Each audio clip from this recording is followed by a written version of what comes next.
ஒரு இராணுவ வீரர் இராணுவத்தில் செயலாற்றிக் கொண்டிருக்கும் போது வேறொரு நாட்டு இராணுவத்துக்கும் உதவி செய்தால் அவருக்கு பெயர் என்ன?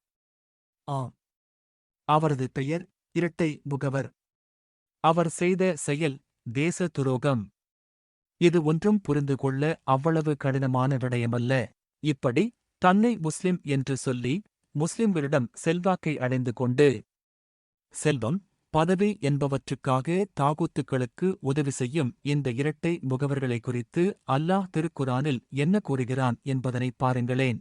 எவர்கள் நம்பிக்கை கொண்ட பின்னர் நிராகரித்தார்களோ, மறுமுறையும் நம்பிக்கை கொண்டு அதற்குப் பின்பும் நிராகரித்தார்களோ, பிறகு தம் நிராகரிப்பில் தீவிரமாக மூழ்கிக் கொண்டே சென்றார்களோ, அத்தகையோரை ஒருபோதும் அல்லாஹ் மன்னிக்க மாட்டான், மேலும் அவர்களுக்கு நேர்வழி காட்டவும் மாட்டான். நயவஞ்சகர்களுக்கு திண்ணமாக துன்புறுத்தும் தண்டனை இருக்கின்றது எனும் நற்செய்தியை அறிவிப்பீராக. இவர்கள் இறை நம்பிக்கையாளர்களை விட்டுவிட்டு நிராகரிப்போரை தம் நண்பர்களாக்கிக் கொள்கிறார்கள்.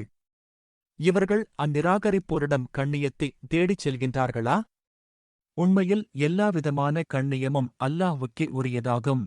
இந்த குர்ஆன் வசனங்களை விளங்கி தங்களது வாழ்வை திருத்திக் கொள்ளும் நேரம் இன்னும் முஸ்லிம் பெருமக்களுக்கு வரவில்லையா என்ன?